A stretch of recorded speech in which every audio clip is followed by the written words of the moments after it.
We're starting with Pakistan, where 2 days after the chaotic general elections, we now have a clearer picture of the results. Winners of the more than 90% seats in the 266-member National Assembly have been announced. Independent candidates are leading with more than 99 seats. 87 of them are backed by PTI. Former Prime Minister Nawaz Sharif's PML-N has emerged as the single largest party with 71 seats. Former Foreign Minister Bilawal Bhutto Zardari's PPP is trailing at number 3 with 53 seats. Results of 15 other constituencies is still awaited. The numbers indicate a hung parliament where no party can form the government by itself.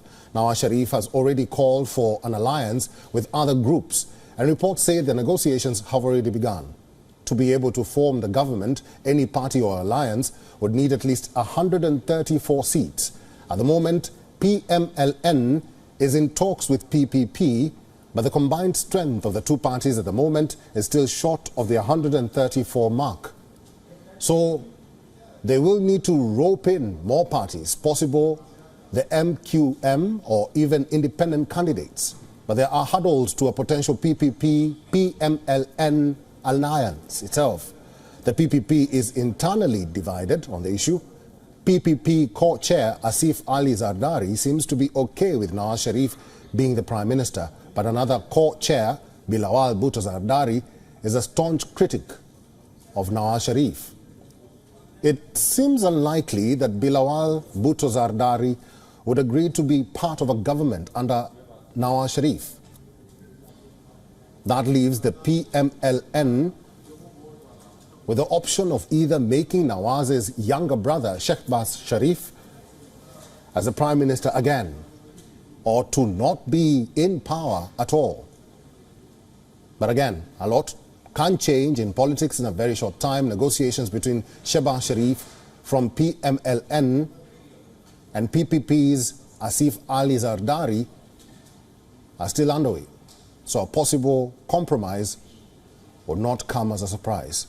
Meanwhile, the chief of Pakistan's military general, Asif Munir, has congratulated the caretaker government, Election Commission of Pakistan, and all winning candidates on successful conduct of elections. Pakistan's troubles do not end with elections or government formation.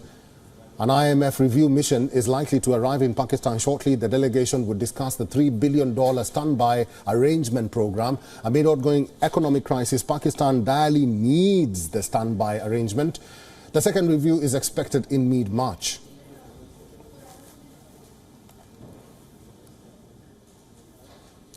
Ahmed Shaheen is a senior journalist. He is now joining us live to talk more about the latest in Pakistan.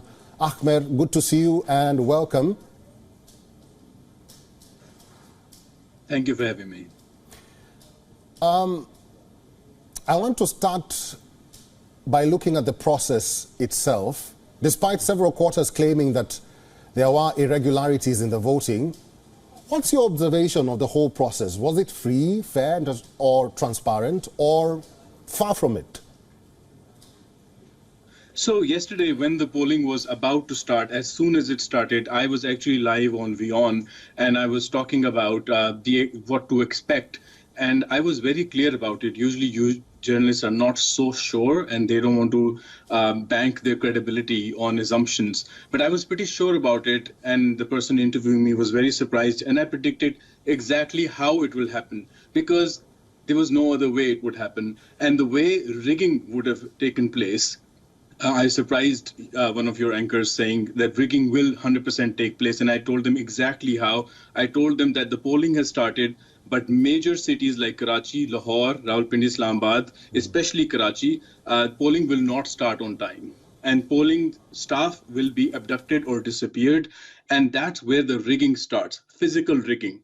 Let's not forget, before that, all the rigging has already happened. Pakistan Tehreek-e-Insaf, which is now the biggest party in Pakistan, that party has been dismantled to the point that they couldn't even use their election symbols. So these are just people who are ready to be bought up or picked up by any other political party, because PTI, Imran Khan's political party, was not allowed, not given a fair ground to contest the elections. But the real rigging would have happened by getting those I mean, MQM all of a sudden got 17 seats. 17 is a huge number from zero. There was no election happening in Pakistan. Polling was not happening. We could see, and all the journalists were saying, last time, every time there was evidence, this time there was no video. Right. The only evidence that we have is that there was no polling taking place. The polling staff was abducted. Every time they get abducted, you can see in some of the videos made by not journalists, because this time journalists didn't go undercover. This time journalists didn't get that evidence because so many of us have been killed. And this time we decided that we're not going to get in the way of the military usurping democracy in Pakistan. This time we just spoke and we told how it's going to happen, because it always happens like that. Exactly the same way, if you look at the election results, all these constituencies where where polling was not allowed to take place, those constituencies, the result comes out and the pro-military political parties get the defining seats in every election. Now the military can decide once again very comfortably who, brackets, Nawaz Sharif, will be allowed to form the government. Even in your report and globally, everyone's been saying that Nawaz Sharif's PML-N is the largest political party in Pakistan. However, the elephant in the room is the largest PTI political party, which is not allowed to be a political party anymore. Ahmed, now that you've mentioned the military has just congratulated the Election Commission and also the winners of the election.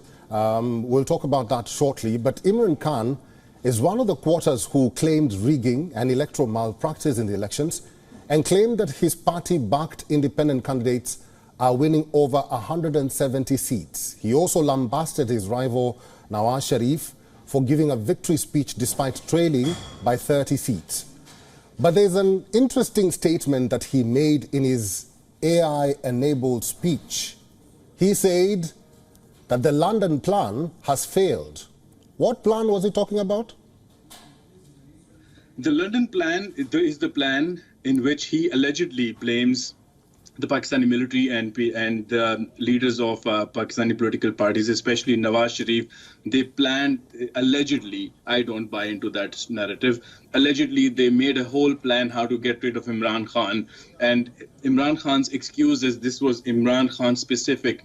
Not really. The London plan is not a real thing. The military's plan to usurp democracy is the real thing.